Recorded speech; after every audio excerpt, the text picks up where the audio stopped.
El periodo preuniversitario, subtitulado De los días de la colonia hasta 1870. Nuestro autor va explicando los motivos en los cuales él hace esta división de periodos de la historia de la psicología en el Paraguay y refiere lo siguiente: el lapso que media entre las primeras manifestaciones educacionales y culturales surgidas en la colonia, donde se hallaba implícito algún contenido referido a la realidad mental o espiritual, y el año 1963, en que se establece la primera carrera de psicología propiamente dicha, es lo que se denomina periodo preuniversitario. Este periodo preuniversitario se vuelve a subdividir, según nuestro autor, en un subperiodo filosófico teológico definido por la íntima fusión entre los contenidos psicológicos por un lado y la filosofía y la teología escolástica que predominó en los siglos XVI, XVII y XVIII, inicios del XVIII por el otro. Como se sabe, la escolástica fusionó la filosofía aristotélica con el cristianismo y subordinó de hecho la razón a la fe. El otro subperiodo se denomina subperiodo de conceptualización autónoma, que comienza inmediatamente después con la publicación de los primeros libros, ensayos, conferencias y artículos periodísticos, en lo que la psicología aparece como un concepto con grados de delimitaciones variables. Por lo general, el uso del vocablo psicología en sí se hallaba más relacionado con la difusión de las ideas de terceros que con la producción de investigaciones de corte empírico. Bien, el segundo gran ciclo evolutivo es el periodo universitario y del establecimiento de la profesión, y arranca en 1963, extendiéndose hasta nuestros días inclusive. Sobre este último abundaremos más adelante, refiere nuestro autor en esta parte de su escrito. Entonces, resumiendo este párrafo, nuestro autor hace una división importante de la historia de la psicología paraguaya en dos periodos: el periodo preuniversitario y el periodo que lo estamos viendo ahora, y el periodo universitario que lo vamos a ver más adelante. Dentro del periodo preuniversitario hace una subdivisión en la cual denomina un subperiodo filosófico teológico y otro subperiodo denominado de la conceptualización autónoma. Muy bien. Seguimos con su escrito entonces.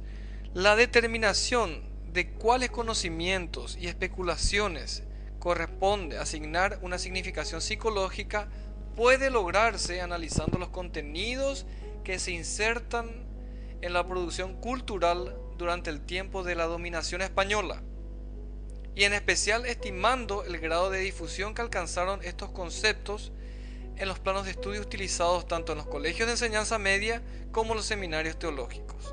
Entonces podemos encontrar aspectos relacionados a la psicología en este periodo preuniversitario, revisando los contenidos de formación en la enseñanza media y en la enseñanza de los seminarios teológicos, refiere nuestro autor. Las diversas órdenes religiosas que cumplieron un apostolado misionero en el Paraguay instituyeron estos centros en forma gradual, de acuerdo a lo que dictaban sus necesidades concretas de expansión, tanto los colegios de enseñanza media como los seminarios teológicos, ¿verdad? El fin principal al que obedecían era la educación religiosa del clero. Es bien sabido que en toda la América española fue la orden jesuítica la que encaró estas labores con mayor intensidad. Pero, y acá ocurre algo muy importante para la historia de la psicología paraguaya y para la historia del Paraguay. Pero en el Paraguay los primeros establecimientos que funcionaron fueron el seminario que se movió bajo liderazgo del franciscano Fray Alonso de Buenaventura, y que en 1585 ordenó al primer sacerdote Luis de Bolaños, 1549-1629. Un religioso Luis de Bolaños, oriundo de Marchena, en Sevilla. Y continúa nuestro autor, el seminario fue abierto poco después con el apoyo del obispo Alfonso de Guerra hacia 1580 exactamente. Entonces fueron los franciscanos los que inicialmente estuvieron al frente de las misiones religiosas en el Paraguay, y fue este franciscano Fray Alonso de Buenaventura quien de alguna manera dirigía el movimiento de formación religiosa, ordenando él a Luis de Bolaños en el año 1585. Bueno, doy seguimiento al artículo de la siguiente forma. Puede decirse que estos fueron los primeros centros educativos superiores que tuvieron funcionalidad en la colonia. En ellos se estudiaba lógica, metafísica y ética. El colegio de los jesuitas que los jesuitas abrieron en Asunción y que ganó extendida fama en su época, se fundó recién en 1609. O sea que unos veintitantos años, casi 25 años luego del primer sacerdote ordenado, que fue en 1585.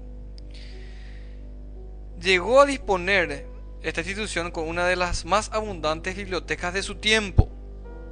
Allí se contaba con cátedras de latín, filosofía y filosofía en cuanto a artes liberales, dice nuestro escrito, denominación que compartía con la lógica, y una tercera cátedra, por supuesto, sobre teología.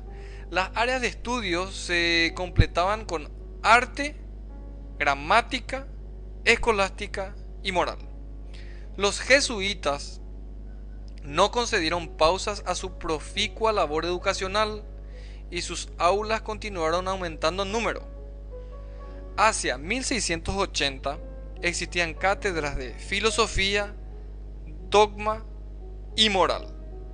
Y en 1739 se podían enumerar 2 cátedras de filosofía y 2 cátedras de teología, todas ellas bajo la dirección intelectual de la Compañía de Jesús, es decir, de los jesuitas.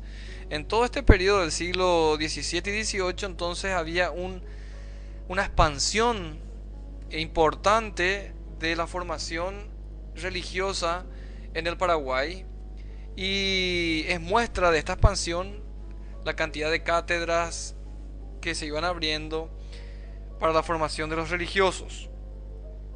Aunque otras congregaciones, dice nuestro escrito, continuaron con el desarrollo de las tareas educativas, gran parte de esta influencia intelectual positiva se interrumpió o se perdió del todo cuando, y atiendan bien en esta parte, el 27 de febrero de 1767, Carlos III ordenó la expulsión de los jesuitas de los dominios de la corona española. Previamente habían sido conminados a abandonar Portugal. Un hecho interesante ocurrió en el siglo XVIII con la expulsión de los jesuitas de los dominios de la corona española. La psicología de este periodo fue, en lo esencial, una reflexión altamente conjetural dirigida a esclarecer las propiedades y atributos inherentes al alma inmortal, muy en línea con los principios dogmáticos que guían la cosmología cristiana. Es decir, que en esta época la psicología vendría a ser como dice nuestro autor, una reflexión dentro del mundo o de la concepción del cristianismo. Era una reflexión altamente conjetural ¿sobre qué? Sobre atributos inherentes al alma inmortal. Muy interesante esta parte del artículo donde ubica específicamente la posición de la psicología en esta época de formación. Bien, damos una pausa y volvemos en el siguiente audiovisual. Gracias.